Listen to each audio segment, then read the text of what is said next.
नई लोकसभा की अंदर भवन की प्रधानमंत्री नरेंद्र मोदी आपको प्रवेश करते हुए दिखाई दे रहे हैं। प्रहलाद जोशी उनके साथ साथ चल रहे हैं, पीयूष गोयल भी हैं उनके पीछे पीछे आपको दिखाई दे रहे हैं। बाकी सांसद जो है वहाँ पहले से बैठे हुए हैं और ये नई जगह उनके बैठने की वो नंबर 1 सीट होती है, लेकिन इसीलिए दोनों का अलग अलग समय रखा गया है, लोकसभा और राज्यसभा का, क्योंकि जब राज्यसभा का भी सेशन हो तो प्रधानमंत्री जी वहां मौजूद रहें। यदि दोनों सेशन एक साथ शुरू होते तो वो नहीं होते, तो 2:30 बजे जब होगा तो प्रधानमंत्री जी वहां पर भी आपको दिखाई देंगे। तो पहली पंक्ति में देखिए प्रधानमंत्री नरेंद्र मोदी बैठे हैं, उनके बगल में रक्षा मंत्री राजनाथ सिंह, बगल में उनके गृह मंत्री अमित शाह और फिर नितिन गडकरी। ये आपको पहली कतार में जो है वो बैठे हुए दिखाई। लेकिन देखिए सौरभ जी, सुखद एक जो लग रहा है कि पहली बार लोगों को दिख रहा होगा कि सांसद जी लोगों को थोड़ा सिकुड़ के नहीं बैठना, वरना हम जब भी लोकसभा और राज्यसभा के दृश्य देखते थे तो सौरभ, अगर बड़े अवसर जब होते थे, जब सभी सांसद वहां पे मौजूद रहे, तो वो स्थिति तो इतनी विचित्र होती है जिसकी कल्पना नहीं की जा सकती। सरकारी विद्यालयों में जिस प्रकार से बच्चे शुरू में पढ़ते थे, पाठशाला जैसे स्कूल में पढ़े हैं, वैसी तस्वीर होती थी कि सांसद एकदम चिपक के एकदम खड़े हैं। उसमें महिला सांसदों को ज्यादा तकलीफ होती थी, बड़ी असहज होती थी। तो वैसी परिस्थिति से आप देखा जा सकता है कि कितनी खाली खाली जगह दिखेगी, और इसकी कैपेसिटी भी इतनी ज्यादा बढ़ा दी गई है कि वैसे भी इसमें खाली। और ये तस्वीर आप इस वक्त लोकसभा की देख रहे हैं। तो आपने तो पूरा अच्छे से देखा हुआ है ये नया जो सदन है। बिल्कुल सौरभ, और अंदर जाने के बाद इसमें कोई दो राय नहीं कि आपको लगेगा कि विश्व के किसी भी शानदार स्ट्रक्चर की जैसी परिकल्पना आप कर सकते हैं, वैसी परिकल्पना है। और मुझे अभी तक एक भी नेता ऐसा नहीं मिला जो कि ये कह दे कि हाँ ठीक ठाक लगा।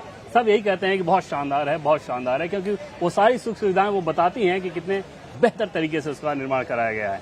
देखिए, अभी तो आप कह रहे थे कि जब बड़े दिनों पर सभी सांसद मौजूद होते हैं तो बड़ा पुरानी बिल्डिंग में लगता था कैसे बच्चों, स्कूल के बच्चों की तरह चिपक कर बैठना पड़ रहा है। आज तो खाली खाली दिखाई दे रहा है। बिल्कुल सर, और नंबर ज्यादा तकलीफ ये होती थी, सीट के लिए ये 881 सांसदों की जगह 7 लोग मान लीजिए बैठ रहे हैं पीछे की सीट पे, या 8 लोग, और बीच की कोई सीट खाली हो जहां आपके आना उसके लिए आना जाना वहीं बैठना है, क्योंकि आप वहीं बैठेंगे तभी आप बोल पाएंगे। अदरवाइज आप किसी और सीट पे जाके बैठ रहे हैं तो बिना स्पीकर की अनुमति के अगर आप कुछ बोलें तो वो रिकॉर्ड में नहीं जाता, वो मान्यता उसको नहीं मिलती। तो उस कंडीशन में कोई बाद में अगर आ गया तो अंदर जाके बैठने के लिए उसके लिए मुसीबत रहती थी। फिर जो लोग बैठे रहते थे वो बाहर निकल के आते थे, फिर बीच वाला जाके बैठता था।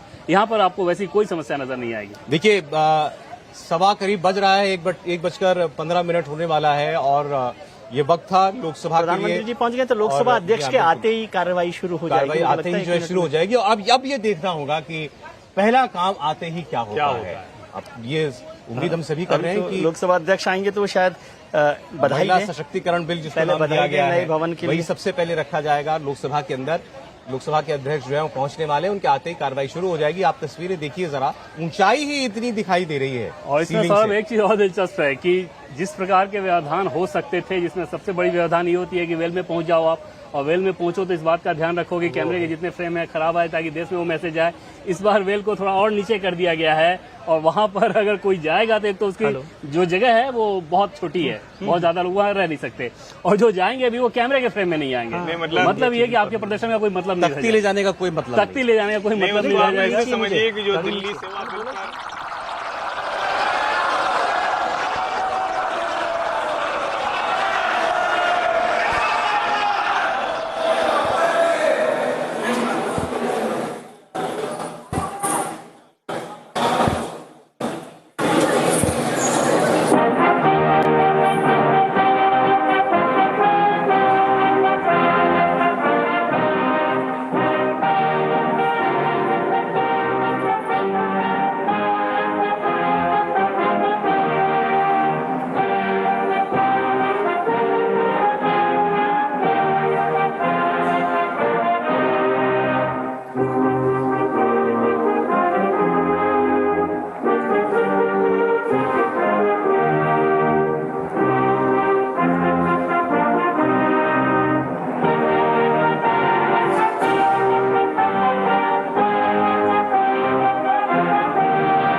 माननीय सदस्यगण,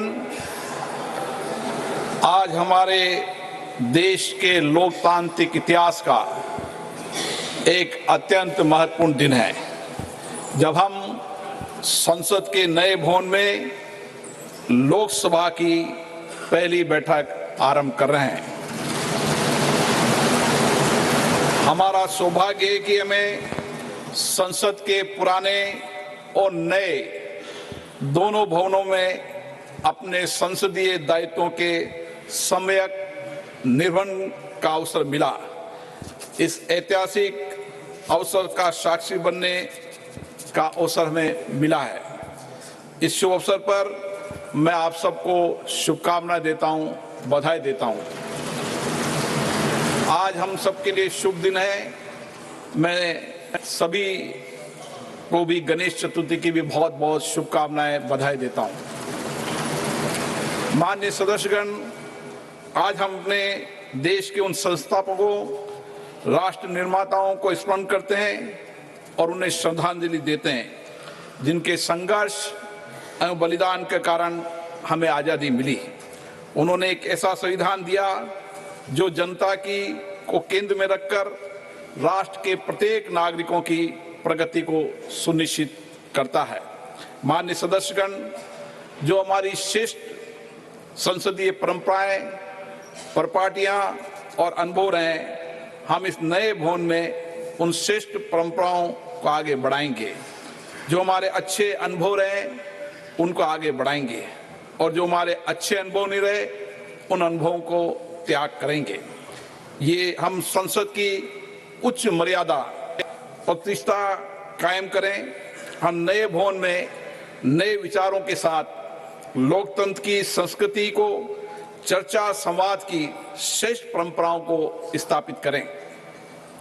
हम सदन में शालीनता और मर्यादा से अपने विचारों को रखें। सहमति असहमति लोकतंत्र का मूल मंत्र है, किंतु हम उसे गरिमा के साथ व्यक्त करें, मुद्दों पर चर्चा करें। हमारा यह सदन स्वस्थ चर्चा और संवाद का केंद्र बने। हमारे राजनीतिक और वैचारिक मतभेद हो सकते हैं, लेकिन हमने देश हित में एक साथ मिलकर बड़े फैसले लिए हैं। मुझे आशा है इस सदन में भी हम उसी परंपराओं का निर्वहन करेंगे। इसलिए मेरा आपसे आग्रह है कि नए भवन में हम एक ऐसे प्रतिमान स्थापित करें जिससे लोकतंत्र और लोकतांत्रिक संस्थाओं के प्रति जनता का विश्वास, भरोसा और मजबूत हो। आज हमारे सदन की गतिविधियों को सूचना प्रौद्योगिकी और नई तकनीक के माध्यम से पूरा देश देख रहा है। इसलिए हम इस नए भवन में देश की अपेक्षाओं, आकांक्षाओं के अनुरूप जनता के विश्वास और भरोसे को जीतने का प्रयास करें। उनके मुद्दे, उनकी आकांक्षाओं को जिम्मेदारी के साथ मर्यादित तरीके से सदन में रखें। माननीय सदस्यगण, सदन के सुचारू संचालन में सभी माननीय सदस्यों का सहयोग मुझे निरंतर मिलता रहा है। मुझे आशा है नए संसद भवन में भी, इस कक्ष में भी अच्छी परंपराओं और प्रपाटियों को लागू करते हुए आप मुझे सहयोग करेंगे और सदन को सुव्यवस्थित नियमों प्रक्रियाओं से चलाने में मेरा सहयोग करेंगे। हमारा यह भवन हमारी विरासत, वीरता और आधुनिकता का भव्य संगम है। रिकॉर्ड समय में इस भवन का निर्माण सुनिश्चित करने के लिए मैं माननीय प्रधानमंत्री जी का हार्दिक धन्यवाद देता हूं। मैं भवन के निर्माण में योगदान के लिए भारत सरकार, लोकसभा सचिवालय और श्रमवीर कर्मयोगियों को भी इस हार्दिक धन्यवाद देता हूं। मुझे विश्वास है आज गणेश चतुर्थी के शुभ दिन पर हम नई ऊर्जा, नई उमंग, नए उत्साह, नए सपने के साथ संसद की कार्रवाई शुरू करेंगे। इंडिया टीवी हर वक्त हर जगह डाउनलोड करने के लिए सर्च करें India TV news Google play store या ऐप स्टोर पर।